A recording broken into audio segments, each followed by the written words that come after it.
Hi, welcome to Thav Exclusive. I am Sonny Gomarai. On today's Thav Exclusive, I have a very beautiful lady. She's an entrepreneur, she's a musician, and she's also an event planner. This and more you get to find out when my guests join me on set. Stay tuned. Hey there! Are you looking to record your videos, do your voiceovers, and take your professional pictures? Look no further. With our state-of-the-art newsroom, photography, kitchen for our food content creators, and exclusive children's studio, we certainly can deliver the best studio experience. Our carefully designed studio space can bring your diverse creative content ideas to life. We aim to consistently serve value to our customers far and wide. Come, let Thav Media give life to your dreams. Thav Media, a slice of infotainment. Welcome back. I'm being joined now by Pastor Uche Etiaba. Welcome, Ma, to Thav Exclusive. Thank you so much for having me. Okay, I've been following you for so many years now. So I want to ask, how was your growing up like? Growing up as a child? Growing up as a child. It was very interesting. I grew up in a family of 8. One boy and 7 girls.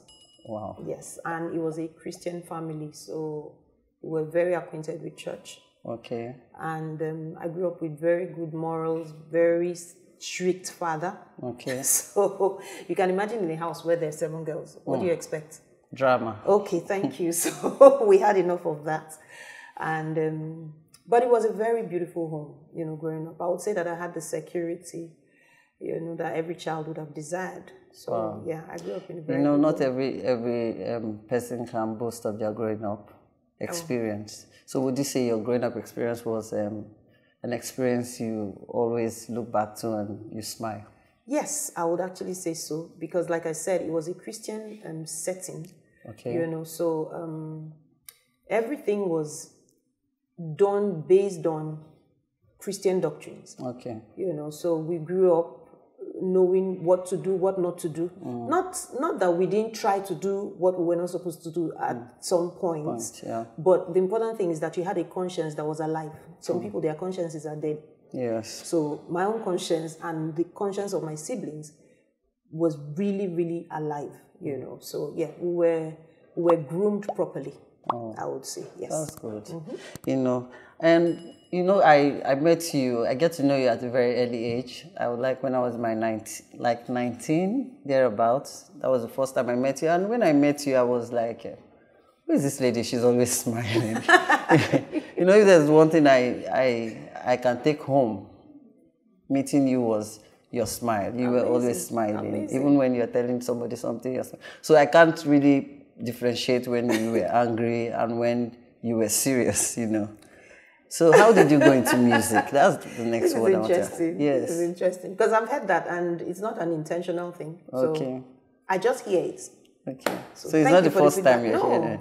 And I wonder because sometimes people do certain things. Okay. Okay, so I want to talk about music because I know that you've been singing for so many years. So why music? Why music? Yes. Why not music? Because music is such a powerful tool. I always tell people that beyond where we are, beyond here and now, music will continue into heaven. That's the truth. So I'm really thankful to God that I am called into the music. Some people say there is nothing like music ministry, but let me just say I'm thankful to God that I'm graced, with music. I'm graced.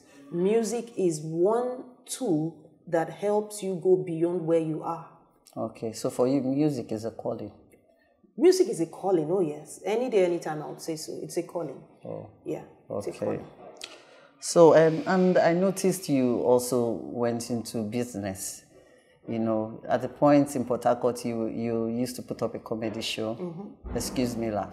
So tell me about it. But do you know that Excuse Me Laugh was really not a business venture for me? Oh. I live a life of giving. Okay. I love to give.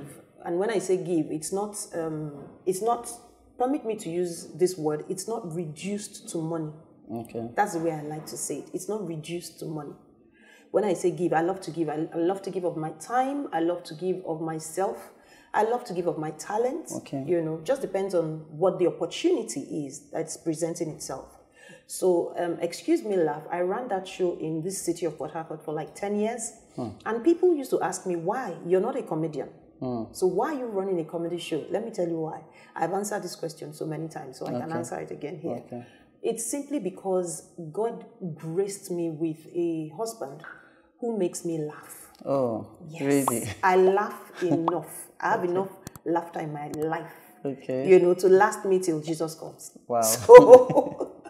So I just thought about it. I said, God has really blessed me with so much laughter in my life. Okay. And I'd really love to share this laughter with other homes, with other families. That was how Excuse Me Laugh started. And that's the truth. Okay. So I didn't go into Excuse Me Laugh comedy show as a business venture. No, Okay. I just wanted to share the laughter in my home with other homes. That's why the brand Excuse Me Laugh was somewhat different. I dare boast that in Port Harcourt, I don't know about other people, okay, but I know that I started that brand and it was the first family-based comedy show. Okay. That's the truth. Yes. Where you could bring anybody, no matter the age, the person was free to come and you trust that whatever the jokes are, you know, they are age appropriate. Okay. You know, so that was one thing Excuse Me Laugh did for me and for the city of Port Harcourt as long as it lasted. Okay. Yeah. So while it lasted, were you able to get like a corporate sponsorship? Once or twice I got corporate sponsorship. Once or twice I would say, yes, I got corporate sponsorship. But most part of the time, it was self-sponsored. Wow. Yeah.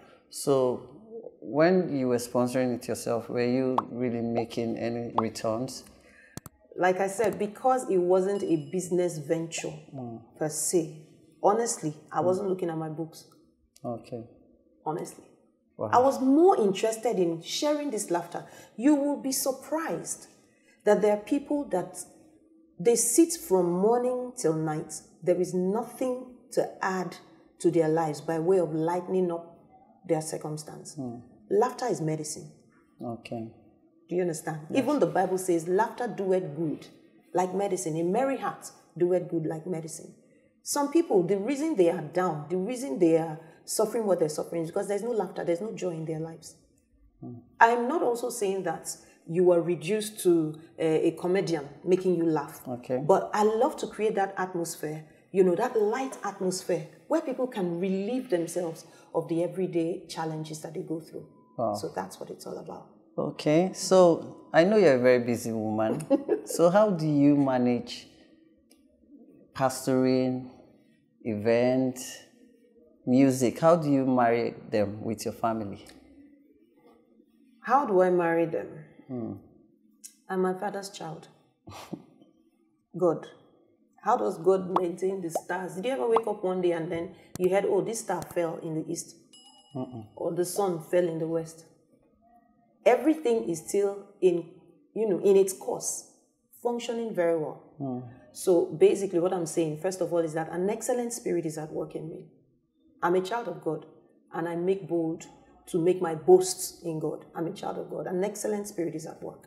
And so what I do is that every day, I plan ahead of time. I plan my day. Okay. I plan the different aspects of my day. You know. Maybe I should also chip this in. At the end of every year, I take my time to plan the next year. Wow. Yes. So you plan ahead. I plan ahead. When you plan ahead, then you don't wake up every day asking, what am I supposed to do today? Do you literally write down? I do write. I write. January, this is what, first week, second week? No. It may not be first week, second week, but I know what I want to achieve, let's say monthly. Okay, like or monthly every goals. Quarter. Yes. Okay. You know, I may have maybe 5 goals for the whole year. And you follow them strictly? Oh, I do. Focus is important. That's why I said that it's not just about motivation, you know. I don't like to be called a motivational speaker. It's not just about motivation. There is something bigger than motivation, and that's discipline. Okay, so you have to be able to discipline yourself to do what you're supposed to do when you are supposed to do it, not when you want to do it. Okay. So that's what helps me Once I have that plan, it's like a drawing board, it's like a frame. So once I have that frame, every other thing is easy to just plot my graph. But when the frame is not there, it's like an open field. Okay. So if I don't have a plan for my life, for my day, you can come and impose your own plan on me. See? So, but because I already have a frame that I have prayerfully come up with, I'm not just having a frame that I came up with by myself, you know, but like I said, towards the end of the year, I take my time out, fellowship with God. What do you have for me in this coming year? What would you have me do in this coming year? So I write out those things. Then as I progress, I start to ask, how do you want me to do this and to do that? So that just helps me organize the different aspects of my life. Yes. I must say a master organizer. Thank you very much. That's why I love event planning, actually. Yeah, because it helps you to express myself. Yes. So, yes, you said you're also a public speaker. Oh, yes, I am. So what kind of speaking do you do? Because today we see a lot of public speakers, but like me personally, I really don't listen to public speakers or like people that say, oh, I'm a mentor. I just keep my distance, and I have my personal reasons for that, you know, and sometimes I don't want to discuss it because of personal experience. So what kind of speaker are you? When you say what kind of speaker, what do you mean? You mean my niche? Yes, yes. In terms of speaking. In terms of speaking, a lot of times I get to speak to choirs. That means I organize a lot of choir trainings. Okay. You know, because it's still in line with music. I find that sometimes it seems that there's so much, I don't want to call it discord, disorganization in choirs. Choir for me is not just about singing. There's so much to choir administration. You know, so I get invited to train choirs. You know, I believe in value-driven choir members, not stage-driven choir members. Value-driven. All right. Know why you are there. What are you contributing to your unit as a choir member? That would help to deliver excellence. Not just people that want to sing on stage. Okay. Yeah. So your trainings are not just for the female folks. Oh, no. Both genders. Yes, please. Yes. Okay. Yes. Okay, we'll be going on a short break. When we return, I'll be asking her more questions. Have you gotten your PVC? As the 2023 Nigerian general elections draw nearer, do not be an onlooker. You can better still join a party and get your PVC ready. Our leaders have started showing interest to run. So what are you waiting for? Do not say your votes do not count. Yes, it does, because if it doesn't, the politicians will be running after you to buy your votes. Let your voice be heard through participation. This message is proudly brought to you by Thav Media Limited. Welcome back. I'm still with Pastor Uche Etiaba. So before we went on the break, you were telling me you do training for choirs. Okay, so I also want to know if you have mentees, like people you mentor one-on-one, like women, especially I want to say women this time. Yeah, if it's women, I have a whole lot. Okay. That's the truth. I have a whole lot. Like I said, I have a beautiful home. I'm blessed, you know, to have a wonderful husband. I have a beautiful home, and a lot of times I am approached, you know, by different women, you know, who just want to share their experiences with me and also seek counsel on different things. Yes, so yes, I do have people. Okay, and so because sometimes when you mentor people, you are supposed to help them find their footing. Exactly. Whatever, it could be career, it could be in their home. Thank so you. Would you say to an extent, you have some people you've been able to, you know, put back on their feet? Yes, I would say that emphatically. I have been able to, by God's grace, to actually affect the lives of very many people. Okay. Women, you know, inclusive. Because something you've said now that just resonates with me. Some people define me as a life coach. Okay. All right. A life coach is one that helps you navigate your way through life, bring out the beautiful things that God has put inside of you, and help you locate exactly how to use the things that are inside of you. Okay. And that is what I thoroughly enjoy doing. Okay. All right. I've met people at their zero level, and by the time, you know, I spend some time with them, They gained their self-confidence. They found strength to move on. Maybe some of them, they've been through very challenging times, you know, but talking with me has just helped them, you know, see that light at the end of the tunnel, you know, so, and this is something that I thoroughly enjoy doing, yes. Okay. So I've always known you to be Pastor Uche. Yes, I am Pastor Uche. So do you now pastor a church? Amazingly, no, I don't. Well, why? Why? Because I haven't heard God say. I don't do things that I want to do. Okay. I really recognize that I am here on a mission. Someone sent me. Okay. So I don't just say, okay, so it's time to pastor a church. Let me pastor a church. If I hear God tell me, hey, Uche, it's time to pastor a church, I mean, without even thinking twice, I will, you know. So, but no, I haven't heard that. And let me also say that pastoring is beyond having a flock that you oversee and you are pastoring. That's the truth of the matter. Okay. A pastor is a shepherd. So there are times that God just directs sheep to you and you do what you have to do. You nurture them and they keep going. You know, so I've been opportuned to actually work with a lot of people, you know, in that regard. So if you're talking about pastoring a local assembly, no, I'm not doing that. Okay, because, you know, today, especially in Nigeria, we see a lot of people, you know, just because they've been under somebody for years, you know, like they are an associate or they are a staff in a particular ministry working with a big pastor. The next thing you see, they just go boom. Open their own ministry. And they're gone. You know, so that was why I asked that question, because it's really hard to see someone in Nigeria say, I'm a pastor and he doesn't have a church. Oh. No, so it's really not common. Okay. You know? So,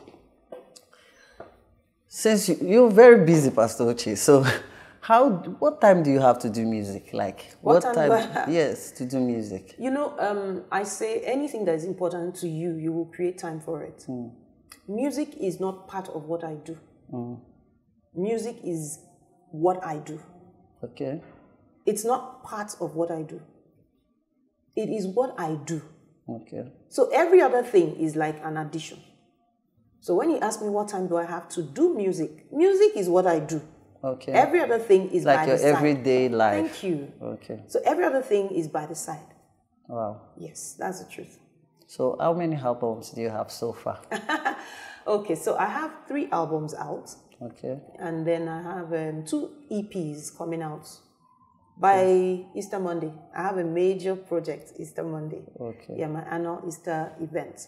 And I have 2 EPs coming out. Okay, so of all your songs, which one would you say? I was hoping I wouldn't be asked that question. Yes. Because which one would you say really resonates with me? Yes. My favorite. Do I really have a favorite? It's a tough question, honestly, because I've been asked this question over and over. It's a tough one for me. Okay. Yeah, because my songs are so personal. What do I mean by that? It depends on what is going on at every point in time. Okay. You know, my songs are you can relate with them. They're relatable.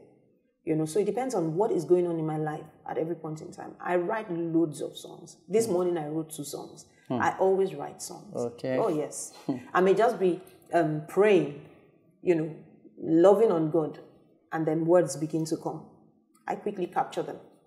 Okay. You understand? So I'm always writing songs. If you ask me which is my favorite song, there's a song on Holy Spirit. Okay.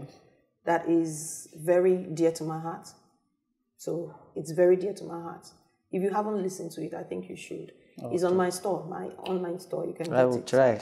Try, I'm telling you. Because Holy Spirit is everything to me. Yes. Yes, so that song, yes, is very dear to my heart. Okay, so can you tell us about your current project? My current project? Yes.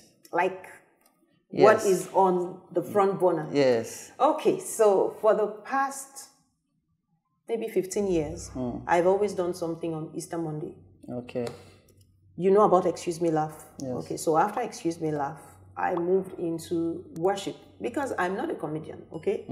So I decided to start projecting more who I am, all right? And that's how I went into the Miracle Worship Concert, which I did for like 5 years. And then last year, I introduced the I Declare concert. All these always take place on Easter Monday. So today is what's today? Today is something. But Easter Monday, April 18th. You see, I know that date. I may not know today's date, but I know April 18th is Easter Monday. Yes.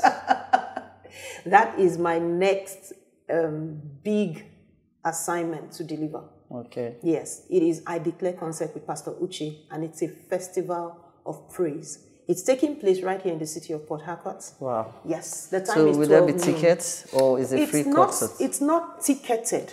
Okay. But your access in would be a copy of the EP. Okay. Yeah, you need a copy of the EP to get in. So I how wouldn't much say it's is it? ticketed. 1,000 naira. Okay. So it's a token, Yeah, so that's what it is. Talking about the project, so can you tell us more about this project? Is there anything extra people should be expecting? Yeah, at the I Declare concert, this year, it's a festival of praise. Okay. It's a festival of praise. So what are you expecting? Praise.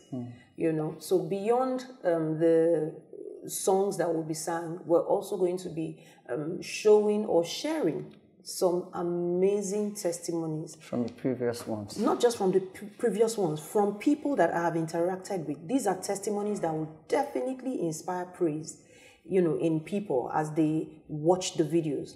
Okay? God has done so many things. It's amazing to me that it seems that bad news travels really fast. But good news seems to be, you second Rolling. guess. I'm telling you, and I'm wondering why. When something bad happens, it lands on one person's phone, and the person just, Shares without it. even confirming, you just click forward. But when something good happens, you start asking, is it true? Did you confirm? You want to confirm. Did you confirm? Are you sure it's true? Yes. Okay, so for me, this particular I Declare concert is more like announcing the good things that God has done in the lives of people that the world needs to know, the world needs to hear about. That's what it is.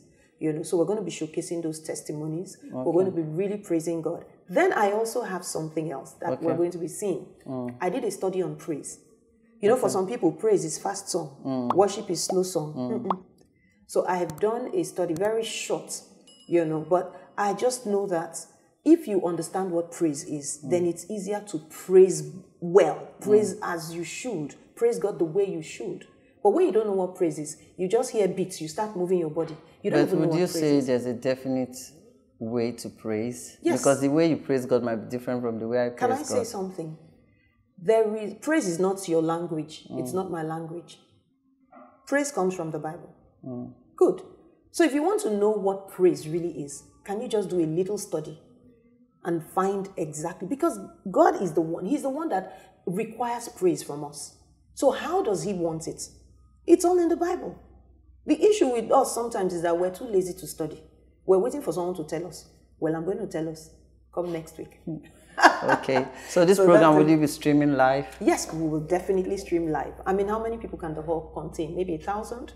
But our online portals will all be alive with the program. At The Real Lorette, whatever portal you choose to go with, whether Instagram, Facebook, YouTube, Cflix, we're all there at The Real Lorette. So people beyond Port Harcourt can participate in the event. This will be my final question anyway. It's okay. How do you think governments in the southern part of Nigeria can encourage musicians? Musicians in Lagos, you see everybody moving to Lagos. I don't really believe in that, That's because they get all the encouragements they want to get from private sponsorship, partnership, irrespective of the genre. So if you look at the experience, for me, it's a big thing. It's a beautiful one. Annually, people look forward to it. And you see them bring all the big musicians in Nigeria to come and grace that particular concert. So I think we can replicate that here. Yeah, you've actually answered the question. How do I think governments can, support musicians? Just the same way Lagos state government can provide the basic things. Same way, if the governor here decides to provide the basic things like the venue, and maybe support bringing in different artists, that would be great. So that's a start. For instance, if I wanted to host a music concert in the stadium, You know, it's pricey. Yeah. All the protocols involved and everything. But if the government will say, hey, every year we want to have this kind of concert, you know, and this venue is provided. Okay, the hotels, this hotel, of course, we know we have some hotels that are, you know, like government managed. If they will say, okay, all the artists, you can be in this hotel. It's maybe 2-3 days, you know, but it will be on the governor's bill or on the government bill. That would be great. You know, so these are little things that the government can do to also support artists. Yes, in the South. Thank you so much, Ma. Thank you. It was so nice having you on Thav TV Exclusive, and I've learned one or two. Oh, thank you. Nice and we to hope hear. to see you again. By God's grace, yes. I'll be always delighted to be your guest. Thank you. Thank you very much. That will be all today on Thav TV Exclusive. I learned one or two. You can follow on this discussion by dropping a comment. You can like this page. You can share. Until I see you again, it's bye-bye from me.